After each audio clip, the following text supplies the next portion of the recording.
औज़ुबिल्लाहिमिनश्शैतानिर्रजीम बिस्मिल्लाहिर्रहमानिर्रहीम। आज हमारे पास है क्वेश्चन नंबर 5।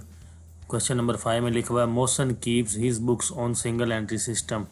मोहसन ने अपने कारोबार की जो रिकॉर्ड है वो सिंगल एंट्री सिस्टम के तहत तैयार कर रहा है। फ्राम द फॉलोइंग इंफॉर्मेशन, इस मालूमात के मुताबिक prepaid his profit and loss account, इसका प्रॉफिट एंड लॉस अकाउंट बनाया जाए फॉर द ईयर एंडेड 30 जून 2005। 30 जून 2005 तक का रिकॉर्ड दिया गया है। नीचे हमारे पास क्वेश्चन का डाटा है, तो यहाँ पे सबसे पहले 1 जुलाई 2004 दिया हुआ है एक तरफ, और दूसरी तरफ जो डाटा दिया हुआ 30 जून 2005 दिया हुआ है। ये जो 1 जुलाई 2004 है ये हमारे पास 7वां मंथ दिया हुआ है 2004 का, जहाँ से कारोबार शुरू हो रहा है। तो ये जो स्टार्ट हो रहा है यहाँ पे इसको हम कहेंगे ओपनिंग, हमें डाटा दिया हुआ है बिज़नेस का। इसी तरह हमारे पास 30 जून 2005 का डाटा जो 6ठा मंथ क्लोज़ हो रहा है 2005 का, तो ये हमारे पास क्लोजिंग डाटा दिया हुआ है। दो तरह का डाटा है, तो साथ दिया हुआ है कैश अकाउंट है, बैंक ओवरड्राफ्ट है, क्रेडिटर है, स्टॉक है, मशीनरी है, फर्नीचर है, डेटर्स दिए गए हैं। ठीक है, नीचे इन्फॉर्मेशन दी गई है कि he introduce fresh capital of ₹12,000 on 1 January 2005, कि इसने अपने कारोबार के अंदर ताज़ा कैपिटल, फ्रेश कैपिटल, इजाफी सरमाया 12,000 रुपये लगाया, जो 1 जनवरी 2005 को लगाया गया है। ठीक है, आगे लिखा हुआ है provide 10% depreciation on machinery and furniture, और 10% डेप्रिसिएशन हमने मालूम करनी है फर्नीचर एंड मशीनरी दोनों के ऊपर। तो इस सवाल के अंदर अब हमें एडजस्टमेंट भी दी गई है। तो एडजस्टमेंट का एक ही असूल है सिंगल एंट्री सिस्टम के तहत कि जब हम क्लोजिंग स्टेटमेंट बनाएंगे, स्टेटमेंट ऑफ जो हम अफेयर्स बनाएंगे 30 जून 2005 जो कि क्लोजिंग का डाटा है, तो उसके साथ हम अपनी इस एडजस्टमेंट का इफेक्ट शामिल करेंगे। तो आए हम देखते हैं। सबसे पहले क्वेश्चन नंबर 5 है, ये एक हमने पहले ही टेबल बना के रखा हुआ है। तो मोहसन ने अपना कारोबार चूँकि शुरू किया है, तो हम लिखेंगे कि मोहसन ने जो अपना बिज़नेस स्टार्ट किया उसका नाम मोहसन। आगे लिखेंगे स्टेटमेंट ऑफ अफेयर्स, कि जो अब कारोबार के मामलात चलाए जा रहे हैं और कौन से चलाए जा रहे हैं, किस डेट को दिए जा रहे हैं, एज़ ऑन 1 जुलाई 2004। 1 जुलाई 2004 ये देखिए हमारे पास डाटा दिया। सबसे पहले भी इस स्टेटमेंट के साथ हम अपनी जो है वो स्टेटमेंट को तैयार करेंगे डाटे के साथ।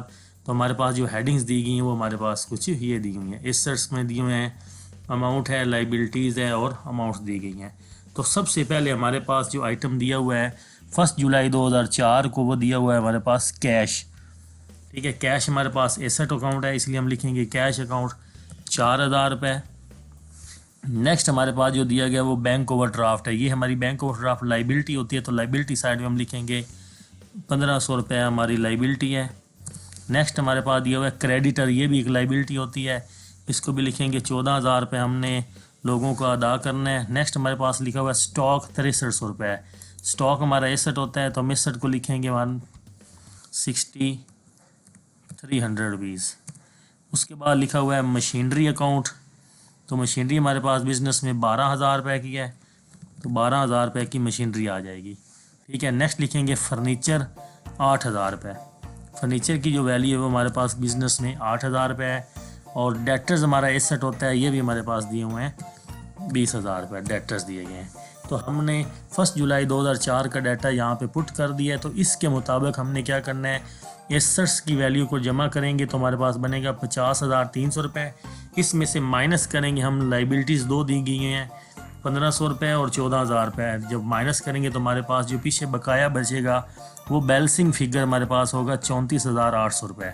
और ये 34,800 रुपये चूँकि 1 जुलाई जिस दिन हमने कारोबार शुरू किया उस वक्त स्टेटमेंट तैयार की थी, इसलिए हम कहेंगे ये ओपनिंग कैपिटल की वैल्यू दी हुई है। ठीक है,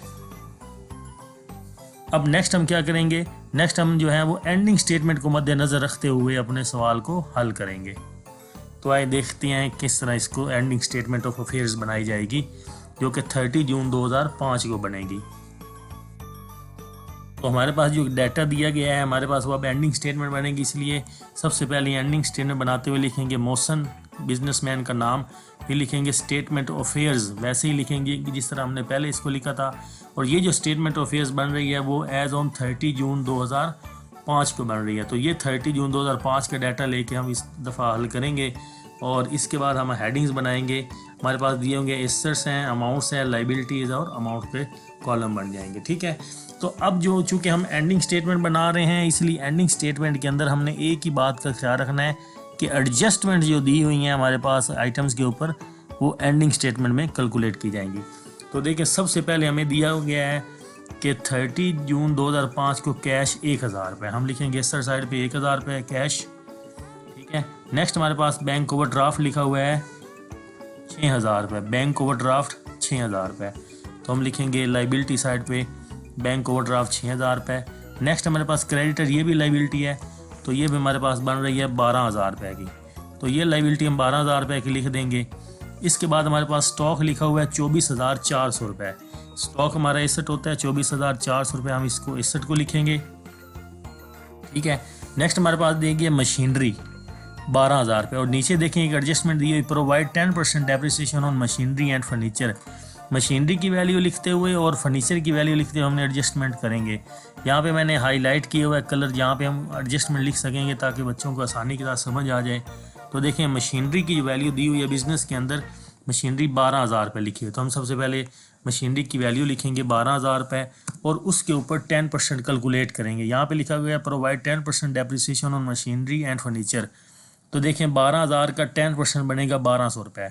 तो जैसे ही मैं यहाँ पे 1200 रुपये लिखूँगा तो 12000 में से 1200 रुपये हमारी लेस डेप्रिसिएशन हो जाएगी। ठीक है, तो पीछे हमारे पास बचेगी 10800 रुपये। ठीक है, नेक्स्ट हमारे पास जो आइटम दिया गया फर्नीचर है, इसको भी मशीनरी की तरह ही इसकी डेप्रिसिएशन 10% लेंगे।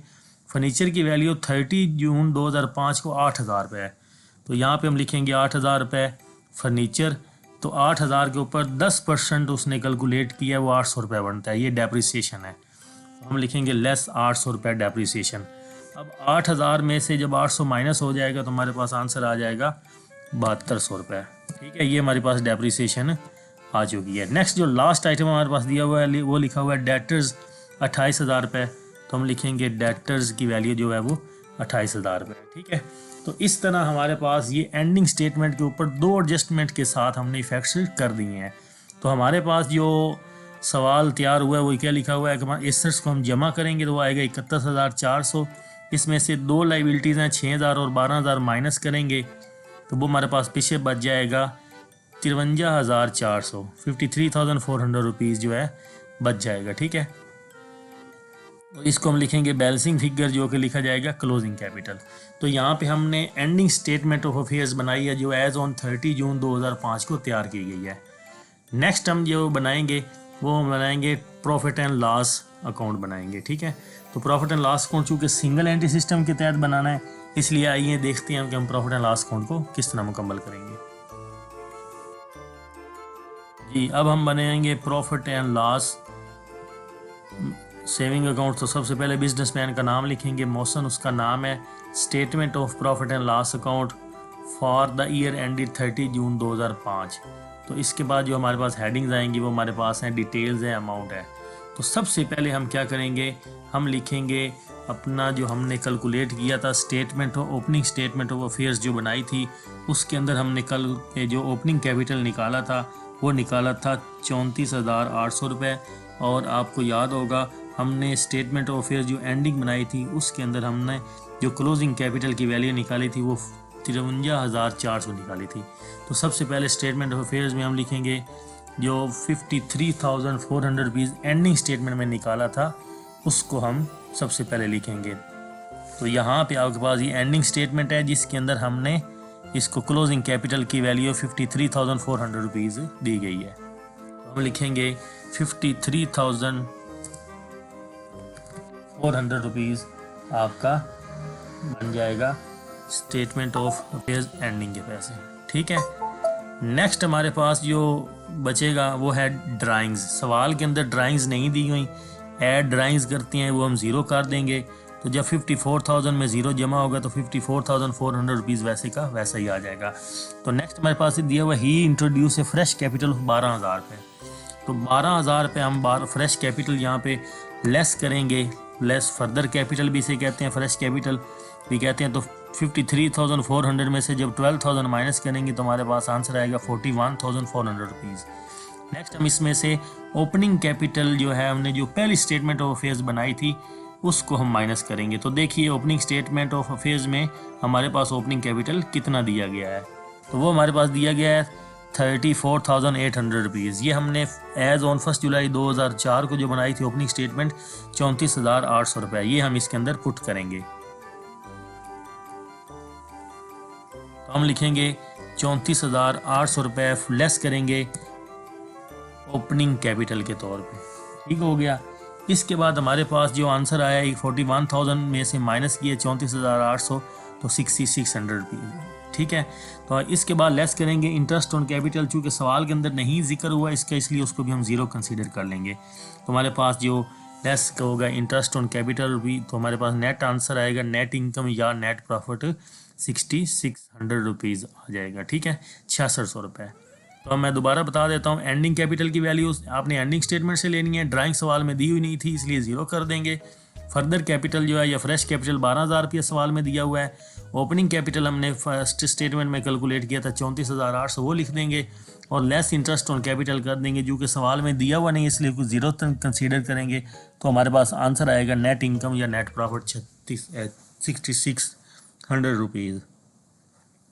उम्मीद करता हूँ आपको इस सवाल की समझ आई होगी। इंशाल्लाह जल्द ही नेक्स्ट क्वेश्चन के साथ आपसे दोबारा मुलाकात होगी। तब तक के लिए अल्लाह हाफिज़।